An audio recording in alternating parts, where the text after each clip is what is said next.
2 दिवसाचे जीवन आहे, क्षणभंगूर जीवन आहे. आज आम्ही आहोत, उद्या असू हे सांगू शकत नाही. त्यावेळेला एकाला आणलं नाही काही, पुढे हाताने आलो तर जाताना कसे जावे तर तसेच जाणार. जा काय होय मिळवलं काय चौकला माझा माझा यमाचा खाजा.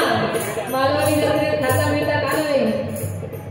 माझा माझा यमाचा खाजा भाडा भाडा हे आता काय तरी मिळवलं आम्ही. कोपऱ्यात कोपरी मेर त्या घरात घेतला तरी जमीन हे चौकली. जाताना आम्ही रिकाम्या हातात जाणार. पण इथे गेलेलं भगवंताचं नामस्मरण या ठिकाणी म्हटलं हा भवसागर करून जाण्यासाठी, कलियुगाचा भवसागर करून जाण्यासाठी आपल्याला राम नाम या मुठात घ्यायचं आहे. कारण शेवटी जाताना तेच आपण घेऊन जाणार आहे, दुसरं नाही. पण राम नामच का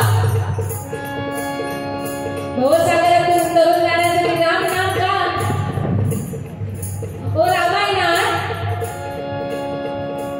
सीतेला आणण्यासाठी सीता रावणाने पळवून नेली. कुठे नेऊन ठेवली. लंकेत. आणि लंकेत जायचं कसं तर समुद्र थांब तो वाढवा होता. समुद्र पार करून जाण्यासाठी सेतू बांधला, तो पण दगडांचा बांधला.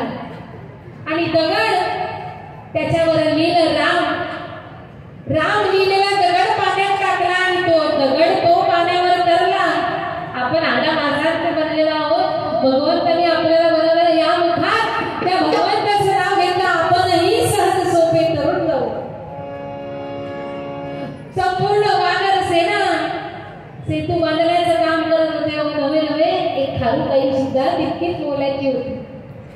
समुद्राच्या पाण्यात जायची, भिजून यायची, वाळून लोळायची आणि त्या दगडावर आपले वाळूचे कण पाठीला चिकटवलेले ती सांडवायची. अशा प्रकारे ती मदत खारुताईची सुद्धा तितकीच मोलाची आहे. प्रभू रामचंद्रांनी म्हटलं आपण सुद्धा मदत करावी म्हणून एक दगड उचलला आणि तो त्या समुद्राच्या पाण्यात टाकला.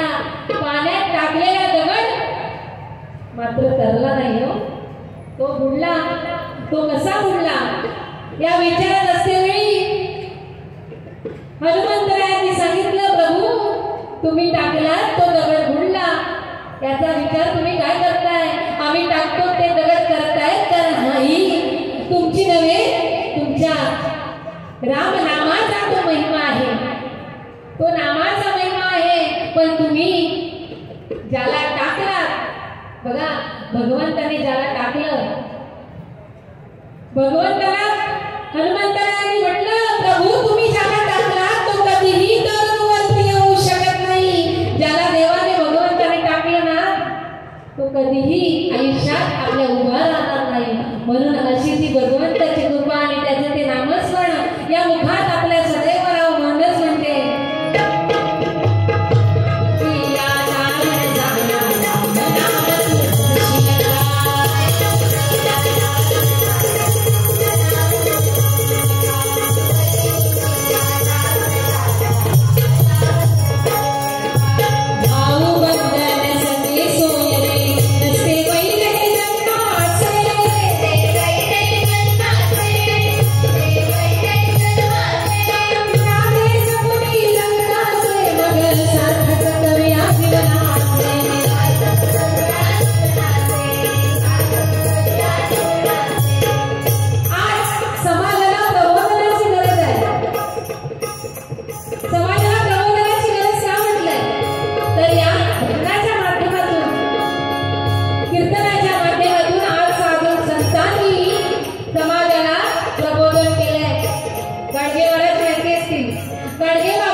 गावातील घाण स्वच्छ करायचे आणि रात्री एका पारावर बसून सगळ्या माणसांना जमा करून या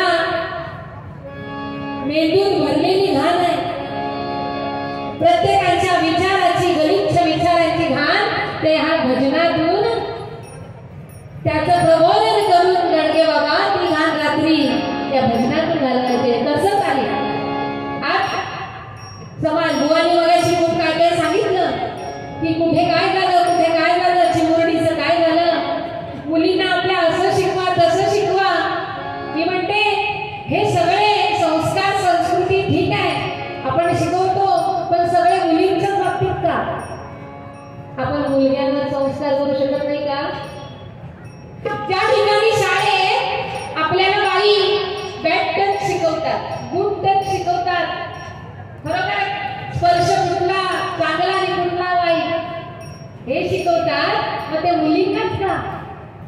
मुलग्यांना पण असं शिकवा ना की मुलींचा आदर केला पाहिजे, त्यांना त्रास देऊ नका. हे पण छोटे असतानापासून त्यांच्यावर जर संस्कार घडले तर आज ही वेळ येणार नाही. 7च्या नंतर मुलीने जास्त वेळ बाहेर राहायचं नाही असंच ताकीद दिली जाते. वाटले किती तू राहिलीस कुठे, अजून घरात आहे. मुंबई शहर आहे, थोडा गावच्या ठिकाणी पण हीच परिस्थिती, काळोख पडलो मुली घरात यायच्या. पण आपली मुलगी 7च्या आधी घरी येते, याच्यापेक्षा आपला मुलगा 7च्या नंतर घरी जाऊन बाहेर जाऊन काय करतो याच्यावर आपल्या आई वडिलांचं लक्ष असायला पाहिजे. गांजा, चरस, दारू, बिडी कुठल्या कुठल्या भागात तो फिरत असतो. थोड्या दिवसाची गोष्ट, नवीन गाडी थार घेतलेली कोकणात फिरत गेले पोरगे, पण कशा परिस्थितीत गेले ते कोकणात जाऊच्या आधी घाटात गेले. ते जर व्यवस्थित संस्कारी असते ना ते आई वडिलांसोबतच फिरायला गेले असते आणि आई वडिलांनाच घेऊन गेले असते, एकटे नाही गेले असते. एवढी घाटात गाडी जाणं म्हणजे कुठेतरी त्यांची सुद्धा चुकी तितकीच आहे म्हणून घाटात, नाही तर घाटातून लाखो गाड्या जातात रोज. असं असताना हे संस्कार आणि आपली संस्कृती येते. पण काय, जसा युग चालला, मी किती बॉम्ब मारलाय म्हणून थांबतं का? जसा युग चालला त्या युगाबरोबर चालतं माणसा. आता बुवा म्हणाले नाती गोती संपल्याच ना, बरोबरच नाही, नाती गोती नाही, आपण सगळं विसरून काही जणांचं नाव सगळ्यांच नव्हे, पण गावाकडनं मुंबई होतो. मुंबई जरी हालत बेकार असली तरी गावच्या काय म्हणायचा, माझा भाव मुंबई का तो बरोबर, आपण मुंबईवाल्या तितक्याच गावाच्या भावात पण सुद्धा म्हणायचा. असं नाती जर जोडून ठेवली तर ती कधी संपत नाही. आता असे पण भाव की मुंबईला होतं आणि गावच्या ज्या वाटणी येतं तेव्हा घालतात, तेव्हा त्यांना बरोबर सुट्टी गावता, नाही तर सणांका माझं बॉस माका सुट्टी देणार नाही, माझं बॉस सुट्टी देणार नाही अशी नाती. अशी नाती त्यांना कधी उपयोगा गेली. एवढंच होतं सूक्ष्म जीव. कोरोना जेव्हा यांचा सगळा बंद केला तेव्हा काहीतरी गावात भाव बघतोय, मग शाळेत तरी क्वारंटाईन ठेवता गेला असे म्हणा. नाती तेव्हा बऱ्याच जणांनी शोधल्या नाही हो, बरोबरच. असं असताना आपण आपली नाती ही टिकवून ठेवली पाहिजे. आणि संस्कार आणि संस्कृती म्हणते पण ती युग बदलत जातो. त्याच्यामुळे आपले संस्कार आणि संस्कृती आपल्यावर आहे, आपण कसे करायचे. पुरुषांना जास्त मी बोलत नाही का, आज कामानिमित्त सकाळी तुम्ही उठून बाहेर गेलात की रात्री कधी येणार, आपल्या कुटुंबासाठी त्यांच्या खाण्यासाठी काय लागत असेल ते. पण मगाशी म्हणाल्या की जिजाऊ एवढं वागले होते, माया बहिणींची अमृतच चालले होते, नवे नवे भवानी आईच्या मूर्तीचे सुद्धा तुकडे तुकडे केले ते यवनांनी. आणि तेव्हा जिजाबाईंनी सगळं घातलं भवानी आईला की हा हिंदू धर्म रक्षणासाठी मला या उदरी संतान देणार असेल तर मला पुत्रच हवा. आणि तो पुत्र आमच्या मुलांना आज व्हॉट्सअपवर आणि फेसबुक यांना फेसबुकात बाबा घुसलो की फेस काढल्याशिवाय बाहेर येणार नाही. अशी आमची मुलं कारण बुवानी मगच सांगितल्याने आई जिजाऊंना डोहाळे लागले ढाल तलवारीचे, घोडेस्वार होण्याचे, युद्ध करण्याचे. रामायण महाभारत जेव्हा गर्भ वाढत होता छत्रपतींचा तेव्हा आईने गर्भात संस्कार केले. आज आम्ही गर्भात काय संस्कार करतो ते नीट बघत असतो. यात गेला तिसरा चौथा कधी घड्याळाचं काटो व्हायला आणि हे संस्कार आम्ही केले मंचुरनांच्या बुवा बोलले बरोबरच बोलले तिच्या आवळे थोडा डोळे तिच्या आवळे ते कोणाला लागत नाही ती आंबट चटणी गोड पाणीपुरीचा तिखट आंबट पाणी मला लागतात पण खरोखरच आपण संस्कार घरातच मुलांना करायला पाहिजे या ठिकाणी बुवांच्या मंडळीत एक मुलगी बसलेली मुलगी म्हणजे ती आई आहे ती आपल्या छोट्या बाळाला घेऊन तिथे आली पण खरोखरच तिथे हे संस्कार तिच्या गर्भातच झालेले होते मग नंतर बघा पण आज ते बाळ आईच्या शेजारी गप बसूनच आहे बसणार ते इकडे तिकडे राहत नाहीये बघा लक्षपूर्वक परत आल्याच्या नंतर तर असे संस्कार आपण गर्भात केले ना तरच ते होणार आहे नाहीतर आजची स्त्री सावित्रीबाई फुले यांच्यामुळे आम्ही स्त्रिया कुठेतरी मुलगी भांडी चूल आणि मूल याच्यात होतो त्या सावित्रीबाईमुळे आज उजेडात आलो आजची स्त्री म्हटल्यानंतर खरोखरच जी चहाचा कप घेऊन येत होती ती आज वर्ल्ड कप घेऊन आली ही आजची स्त्री पण ती स्त्री आपले संस्कार कुठेतरी पुढे चालावे आपल्या आयाने केले हो आपणही पुढे करावे पण संध्याकाळी 3 सांग झाली की तुळशी दिवो लावायच्या आधी टीव्हीचा बटन दाबू की सिरियली सुरू झाले मग नवरोईनो मॅच जरी असली भारत पाकिस्तान तरी टीव्ही तुमका मिळायची नाही अशी परिस्थिती झाली आहे हे संस्कार आणि मग त्या सिरियली काय आई कुठे काय करते एवढा सगळा मग तिथे कुठे संस्कार आपल्या आपण मुलांना करायचे पण जबाबदार ही आई आहे गर्भापासून मूल पहिली बाईच्या हातात जाईपर्यंत आईकडे असतो तेव्हा संस्कार हे आईनेच करावे असं मी म्हणते मी सुद्धा आई आहे काय म्हटलं तरी ते दोन्ही माझ्या मुली आहेत ध्यान मोठे पण नको कारण तुम्ही म्हणजे काय तुम्ही सांगताच हो आमका सांगता तुमच्याकडे काय हा पण दुसऱ्याचा बघायचा वागून आपला ठेवत राहून असं नाही दोन्ही कीर्तन शिकतात कीर्तन करतात एक पकवान वादक आहे एक ध्यान वादक आहे तबला वाजवते पेटी वाजवते गाते म्हणजे कुठेतरी आमचे संस्कार घेऊन पुढे चालले आणि आता तर या ठिकाणी स्त्री पकवान वाजवते श्रीदेवी सातेरी महिला दशावतार नाट्य मंडळात कधी तुमचं होय झालं तरी म्हणजे एक प्रकारची ऍडव्हर्टाइजमेंट मी माझ्यावर होते राहतं तुमका कधी वयाच्या दशावतार नाट्य सगळं संघ महिलांचा एक पण पुरुष नव्हे सगळं संघ महिलांचं श्रीदेवी सातेरी दशावतार नाट्य मंडळ पावशी यांचा नाट्य प्रयोगात आज या माझं ध्यानवादक नाट्य नाटकात असा आणि दुसरी मोठी पोरगी नारद मुनीच्या भूमिकेत आहे आणि पकवाज वादक म्हणून श्रेयाधुरी आणि गायक हार्मोनियम वादक म्हणून श्रेयाधुरीची बहीण ईशाधुरी असा संघ आहे आणि बाकीचे कलाकार सगळ्या स्त्रिया आमच्या कुडाळ गावच्या आहेत तेव्हा अवश्य जर कुठे नाव वाचला पावशी तर नक्की बघून नाटक एक नंबर तर असे संस्कार जर आपल्या आयांनी केले तरच आपली मुलं आज पुढे जातील तेवढा मात्र आई काही जर शिकवीत असाल तर नवऱ्याने एवढाच करायचा की वाईट जरा तुझं काम माझी निवृत्त असलं तर मी करतोय मला सांगायचं पण म्हणते भाऊ बंधन सगळे सोयरे नसते बाई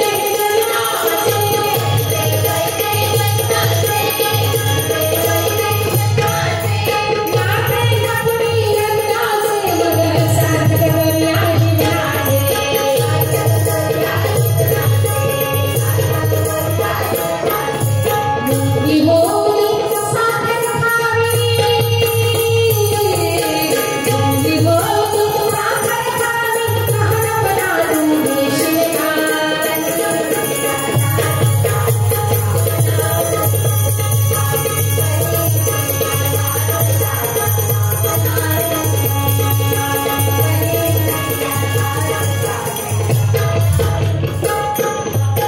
श्रीमंतीचा माज नको गरिबीची लाज नको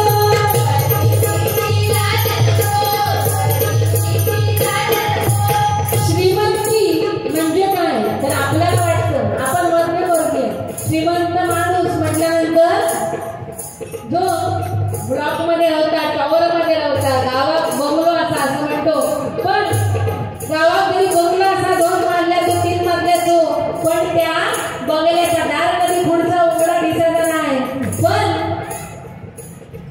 आपल्यासारख्या गरिबांच्या झोपडी सदैव उघडी या बसा चाय होईल पाणी होया काय होया पिठलं भाकरी खाऊन का असे मायेचे शब्द ज्या ठिकाणी मिळतात ती खरी श्रीमंती बाकी ती श्रीमंती काय करणार ती म्हणते श्रीमंतीचा माझा नको गरिबीची लाज नको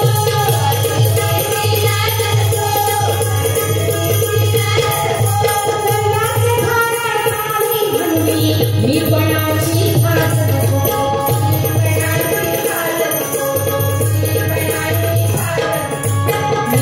म्हणतात प्रयास सगळे मी म्हणतात प्रयास सगळे मोठ्याचा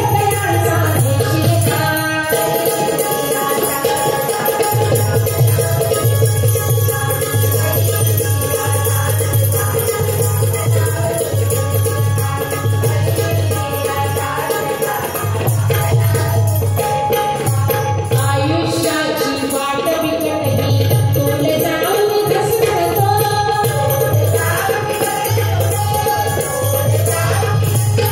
जन्मदेवी जगदा भविता माय बापा विसरू नको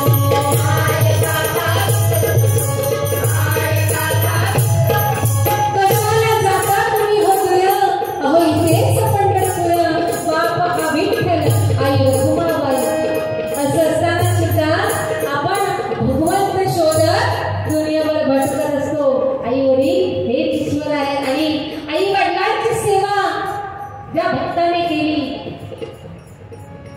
त्या पुंडलिकाने आई वडिलांची सेवा केली पुंडलिक असा होता आई वडिलांचे छळ केले आई बापाच्या गळ्यात दोरी बायकोला खांद्यावरी असा तो पुंडली ज्या वेळेला भगवंत कुठे आहे हे त्याला समजलं त्यावेळेला त्याने खरोखरच आई वडिलांची सेवा केली तो भक्त पुंडली त्याच्या भेटीसाठी प्रत्यक्ष भगवंत आला पण आई वडील मांडीवर झोपलेले असताना त्यांची आपण उठलो तर त्यांची झोप पूर्ण होईल म्हणून शेकायला घेतलेली वीट भिरकावलीने सांगितलं आपण आलेल्या पाहुण्यांचं या बसा म्हणून बसायला आसन देतो तसंच पुंडलिकाने वीट भिरकावली आणि इथे थोडा वेळ उभा राहा असं सांगितलं तो भगवंत योग्य 28 विटेवरती उभा आणि तो भक्त पुंडली त्याला माझ्या आधी तुझी ही भक्ती श्रेष्ठ माझ्या आधी तुझं नाव घेते म्हणून पुंडलिक वरदे हरी विठ्ठल असं म्हटलं गेलं तर असा तो पुंडलिक आई वडिलांची सेवा केली आता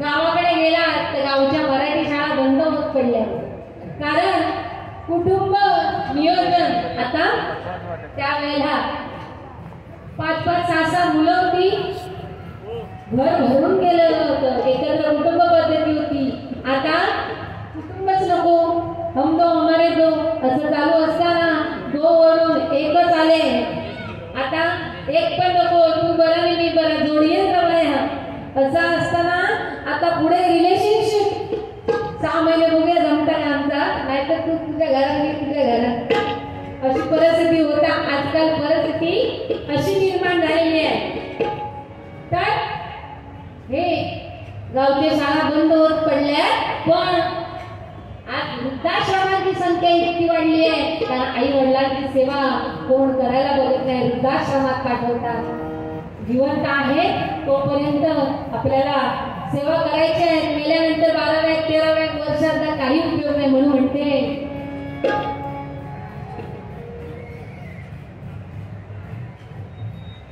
संदेश लोरे नंबर 1 यांच्याकडून पकवान वाटप शेअर यांच्यासाठी 100 रुपयाचं त्यांनी बक्षीस दिलं धन्यवाद आपल्या